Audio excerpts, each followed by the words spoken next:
آج ہم موجود ہیں وزیر اعلیٰ سیکریٹریٹ میں۔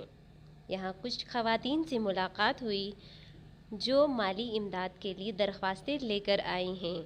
ان خواتین کا کہنا تھا کہ وزیر اعلیٰ نے عید میلاد النبی کے موقع پر مالی امداد اور سلائی مشین دینے کا وعدہ کیا تھا، مگر تاحال وعدہ پورا نہیں ہو سکا۔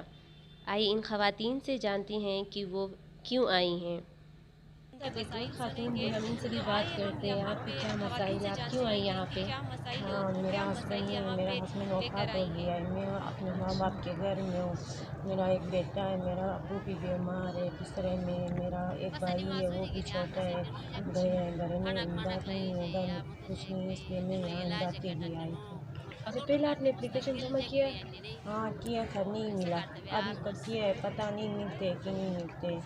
جو بڑے بڑے لوگ ہوتے وہ کھاتے، غریب والوں کو کہاں ملتا ہے، کچھ بھی نہیں دیتے، نام غریبوں کا دیتے کچھ نہیں۔ صحیح ہے، آپ کا کیا مسئلہ ہے اور آپ یہاں پہ کیوں آئی ہیں؟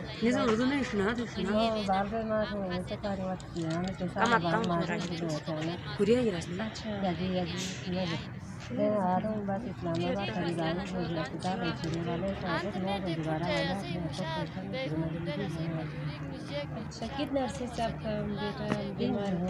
3 منتھ سے؟ اچھا، پہلے بھی آپ لوگ آئے تھے ادھر؟ تو اب یہ لوگ کیا کہہ رہے ہیں؟ اچھا، درخواست میں آپ کا نام نہیں ہے، تو آپ نے پہلے درخواست دیا تھا؟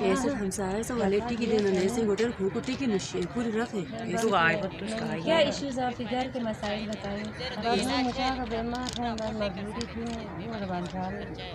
جی، یہ خاتون کہہ رہی ہیں کہ یہ کرائے پہ رہ رہی ہیں اور ان کا بیٹا جو ہے معذور ہے اور یہ پہلے بھی آئی ہوئی تھی، اور آئیے ہم ان سے بھی جانتے ہیں ان کے کیا ایشوز ہیں۔ جی، السلام علیکم، کیا ایشوز ہیں آپ کے، کیوں آئے ادھر آپ لوگ؟ بس ایشوز یہ ہے کہ بس بے روزگار ہے میرا شوہر، تو اس لیے ہم آئے تھے ادھر امید لے کر کہ کچھ ہماری امداد ہو جائے۔ اچھا، پہلے بھی آپ لوگ آئے تھے؟ نہیں، ہم پہلی دفعہ آئے۔ ٹھیک ہے، تو آپ کس چیز کی امداد کے لیے یہاں پہ آئے ہیں؟ ہم نے تو سنا تھا نا کچھ پیسے بھی ملتے ہیں، اس لیے ہم